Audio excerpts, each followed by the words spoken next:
আন উমর ইবনুল খাত্তাব রাদিয়াল্লাহু তাআলা আনহু, উমর ইবনুল খাত্তাব রাদিয়াল্লাহু তাআলা আনহু থেকে বর্ণিত, তিনি বলেন, কাদিমা আলান নবী সাল্লাল্লাহু আলাইহি ওয়াসাল্লাম আল সাবিয়ুন, আল্লাহ রাসূলের মানে উমর হাদিস বর্ণনাকারী, তিনি বলছেন, কাদিমা আলান নবী সাল্লাল্লাহু আলাইহি ওয়াসাল্লাম, নবী সাল্লাল্লাহু আলাইহি ওয়াসাল্লামের নিকট কিছু লোক আসলো, সাবিয়ুন যুদ্ধবন্দী কিছু লোক আসলো।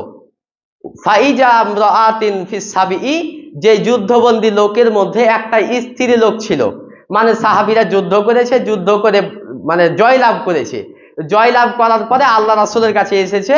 তো যুদ্ধবন্দীদেরকে নিয়ে, যারা যুদ্ধ মানে পরাজিত হয়েছে অর্থাৎ কাফেরদেরকে নিয়ে এসেছে যুদ্ধে মানে কারাগারে বন্দী করবে। এরকম কিছু লোক নিয়ে এসে আল্লাহ রাসূলের কাছে, একটা স্ত্রী লোক, একটা মহিলা লোক ছিল ওদের মধ্যে। তা কদ তাহাল্লাবা সাদিউহা তাসা, এই মহিলাটি একটা ছোট বাচ্চাকে খোঁজার জন্য ছুটাছুটি করছে। একটা ছোট বাচ্চা কোথায় পায়, ছুটাছুটি করছে, দৌড়াদৌড়ি করছে। ইজা ওয়াজাদাত সাবিয়ান ফিস সাবই, মানে এই মহিলাটি খুঁজছে একটা ছোট বাচ্চা। কেন? ওই 2-1 দিন ধরে, 4-5 দিন ধরে যুদ্ধে আছে, তার ছোট একটা বাচ্চা ছিল, কোলের বাচ্চা, যুদ্ধে কোথায় হারিয়ে গেছে, ছিটকে গেছে, পড়ে গেছে। তো কয়েকদিন যাওয়ার পরে তখন তার স্তন থেকে দুধ ভেদ করে পড়ে যাচ্ছে। কেন? তার বাচ্চা ছিল, ছোট বাচ্চা, তখন হারিয়ে গেছে কোথায়, দুধ খাওয়াতে পারছে না, এই জন্য স্তন ভেদ করে দুধ পড়ে যাচ্ছে। তো এই মহিলাটি একটা ছোট বাচ্চাকে খুঁজছে, যে আমি কোথায় পাই একটা ছোট বাচ্চা, যে আমার স্তন, আমার দুধ খাওয়াবো। তখন ইজা ওয়াজাদাত সাবিয়ান ফি সাবই, এই ছোটাছুটি করতে করতে যুদ্ধবন্দির মাঝেই একটা ছোট বাচ্চা পেয়েছে। আখাযাতহু, হাত দিয়ে টেনে নিল, ফাআলসাকাতহু, কোলে টেনে নিল। যখনই ছোট বাচ্চাকে দেখতে পেয়েছে তখনই টেনে নিল কোলের মধ্যে। আরদাআতহু বিবাতনিহা ওয়া আরদাআতহু, এবং দুধ পান করিয়ে দিল। ফাকালা লানা নবী সাল্লাল্লাহু আলাইহি ওয়াসাল্লাম, আল্লাহ রাসূল আর সাহাবী এই দৃশ্য দেখলেন, যে মহিলাটি একটা ছোট বাচ্চা খুঁজছিল, একটা ছোট বাচ্চা পেয়েছে, এক ছোট বাচ্চাকে তাড়াতাড়ি কোলে টেনে নিল, কোলে টেনে দুধ পান করাচ্ছে। এবার আল্লাহ রাসূল বলছেন, ফাকালা লানা নবী সাল্লাল্লাহু আলাইহি ওয়াসাল্লাম, নবী সাল্লাল্লাহু আলাইহি ওয়াসাল্লাম বলছেন, আতারুনা হাযিহি তরিহাতান ওয়ালাদিহা ফিন্নার, সাহাবীরা তোমাদের কি মনে হয় এই মহিলাটি পরের সন্তানের প্রতি এত দয়া করছে? তোমাদের কি মনে হয় এই মহিলাটি নিজের বাচ্চাকে আগুনে নিক্ষেপ করে দিবে? তখন সাহাবী বলছে, কুলনা লা, আমরা এটা বিশ্বাস করি না। কাল্লা, কখনো নাই। ইন তালাহাত লা ওয়াহিয়া তাকদিরু আলা আন লা তাতরাহু, আমরা এটা বিশ্বাস করি না, কখনো এটা হতে পারে না যে পরের সন্তানের প্রতি এত দয়া দেখায়, সে নিজের সন্তানকে কি করে আগুনে নিক্ষেপ করবে? আল্লাহ রাসূল বলছেন, ফাকালা, আল্লাহ নবী বললেন, আল্লাহু আরহামু বিইবাদিহি, আল্লাহ হচ্ছে বান্দার প্রতি এতটা দয়াশীল যে, আল্লাহ বান্দার প্রতি এতটা দয়াশীল যে, মিন ওয়ালিদিহা, এই মানে যে মিন হাযিহি ওয়ালিদিহা, এই যে স্ত্রী লোকের ঘটনা দেখলা, এই স্ত্রী লোকের চাইতে অধিক দয়াবান হচ্ছে আল্লাহ তাআলা। আল্লাহু আকবার। মানে ওই স্ত্রী, ওই মহিলা যেমন তার নিজের কোখের সন্তানকে আগুনে ফেলে দিতে পারবে না, আল্লাহ সুবহানাহু ওয়া তাআলা কোনো বান্দাকে জাহান্নামে দিবে না। আল্লাহু আকবার। এটা হচ্ছে আল্লাহর দয়া। হাদিস কিন্তু খাঁটি সহিহ, বুখারী 5999 নম্বর হাদিস, মুসলিম হাদিস নাম্বার 2754, মিশকাত হাদিস নাম্বার 2370 নম্বর হাদিস, অসংখ্য হাদিস দ্বারা প্রমাণিত এই হাদিস সহিহ।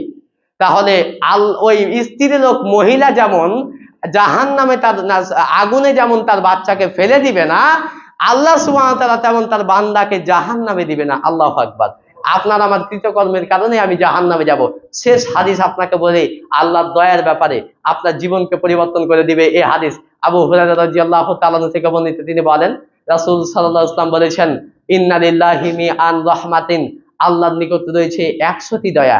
আনজালা মিনহা রাহমাতান, 100টি দয়ার মধ্যে একটি রহমাতান ওয়াহিদাতান, একটি দয়া আল্লাহ সুবহানাহু ওয়া তাআলা বাইনাল জিন্নি ওয়াল ইনসি, জিন এবং মানুষ, ওয়াল বাহাইমি ওয়াল হাওয়ামি, পশু প্রাণী এবং কীট পতঙ্গ, ফাবিহা ইয়াতাআতাফুনা, এই সব কিছুর মধ্যে আল্লাহ একটি দয়া দিয়েছে। মানে আল্লাহর নিকট রয়েছে 100টি দয়া। আনজালা মিনহা রাহমাতান, আর আল্লাহ এই 100টি দয়ার মধ্যে একটি দয়া অবতীর্ণ করেছেন বান্দার মধ্যে। বান্দা বলতে বিল জিন্নি ওয়াল ইনসি, মানুষ এবং জিনের মধ্যে। তারপরে হচ্ছে ওয়াল বাহাইমি ওয়াল হাওয়ামি, কীট পতঙ্গ এবং পশুর মধ্যে, সবার মধ্যে আল্লাহ একটি দয়া দিয়েছে।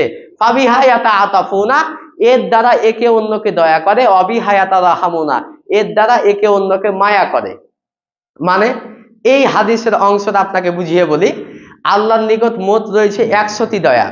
এই 100টি দয়ার মধ্যে একটি দয়া আল্লাহ পুরো পৃথিবীবাসীকে দিয়েছে। পুরো পৃথিবীবাসী বলতে আপনি বুঝেন সারা পৃথিবীতে কত মানুষ আছে? সারা পৃথিবীতে মনে করেন কথার কথা না, এটা বাস্তব গণসংখ্যার জরিপ, 700 থেকে 800 কোটি পুরো পৃথিবীতে মানুষ আছে। 700 থেকে 800 কোটি মানুষকে আল্লাহ একটি দয়া দিয়েছে। এখন কত জিন আছে? জিন কি আমাদের গুনার মধ্যে? জিন আমাদের গুনার মধ্যে না। আল্লাহ সুবহানাহু ওয়া তাআলা কত জিনকে আল্লাহ পৃথিবীতে পাঠিয়েছে। আপনাকে বক্তব্যের বুঝার খাতিরে বলছি যে মনে করেন জিন পৃথিবীতে আল্লাহ 1000 কোটি দিয়েছে, কথার কথা। তাহলে 1000 কোটি জিন আর 800 কোটি মানুষ, কত হলো? 1800 কোটি। এখন সারা পৃথিবীতে কত পশু আছে আপনি কি গুনতে পারবেন? যে মানুষেরা বলে যে 18,000 সৃষ্টি মাখলুকাত, মানে আল্লাহর 18,000 সৃষ্টি, এরা ভুল বলে। কেন? যে আল্লাহর 18,000 সৃষ্টির মাখলুকাত, এটা কোনো হাদিস দ্বারা প্রমাণিত নয়। তো যে 18,000 সৃষ্টির মাখলুকাত, এই কথা ভুল। কত আকাশে, জলে, স্থলে, পানিতে, পানির পেটে, পানির নিচে, মাটির নিচে কত পশু প্রাণী, কীট পতঙ্গ, পোকা মাকড় আছে, এটা মানুষ গুনতে পারবে না। কোনো গণসংখ্যান জরিপ এটা হিসাব করতে পারবে না। এখন আপনি যদি এখনই মাটি খনন করা শুরু করেন, মাটি খনন করতে করতে করতে 20 হাত নিচে যে দেখবেন একটা পোকা আছে, তো ও পোকাকে কোন গণসংখ্যান জরিপ করতে গিয়েছিল? এভাবে পানির পেটে, পানির নিচে, পানির উপরে, জলে, স্থলে, আকাশে, পাতালে, বনে জঙ্গলে হাজারো কোটি ধরনের পশু প্রাণী আছে, কীট পতঙ্গ আছে। এই সমস্ত পশু প্রাণী, কীট পতঙ্গ, সমস্ত মানুষ, সমস্ত জিনকে আল্লাহ একটি দয়া দিয়েছে। এবার বলেন আপনি কতটুকু পেয়েছেন? সারা পৃথিবীবাসীকে আল্লাহ একটি দয়া দিয়েছে। আখারাল্লাহু তিসআন ওয়া তিসআইনা রাহমাতান। আর আল্লাহর কাছে কিয়ামত দিবসের জন্য অবশিষ্ট আছে হচ্ছে বাকি 99টি দয়া।